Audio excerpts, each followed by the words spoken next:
Nuoširdžiausius sveikinimus parduotuvių tinklas IKI šiandien siunčia visiems savo klientams dalyvaujantiems akcijoje daugiau šilumos, mažiau išlaidų, linkėdamas šiltos ir gražios žiemos. Šiandien jau sveikiname 106 laiminguosius, kurių šilumos išlaidos mėnesiui bus apmokėtos. Parduotuvėse IKI ir IKIukas dar liko 894 laimingi akcijos bilietai, kurie padovanos šilumą dar daugeliui Lietuvos šeimų. Dėmesingumas, šiluma ir malonūs netikėtumai džiugina visada. Šiandien laimėjusius akcijoje IKI parduotuvių tinklas sveikina su daina Namų šiluma. Dainuoja Nijolė Kniukštaitė ir Vida Valuckienė, o joms pritarė armonikos ansamblis.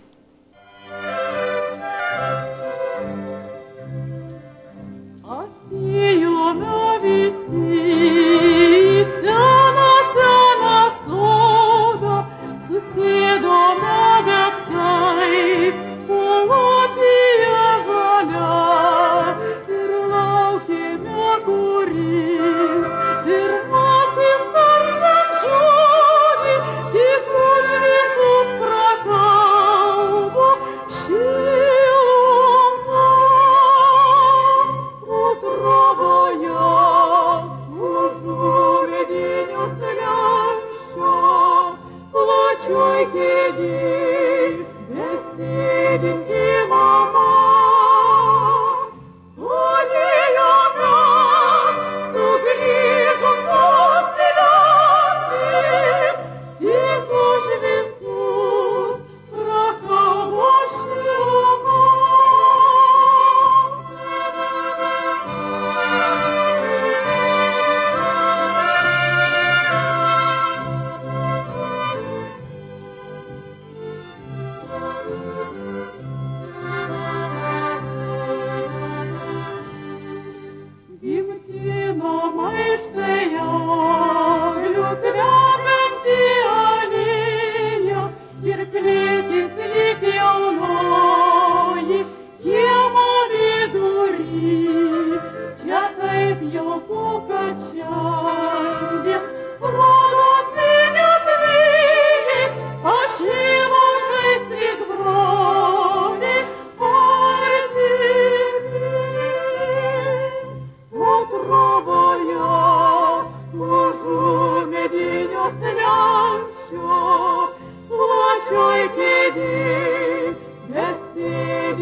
Plačioj kėdėj besėdinti mama.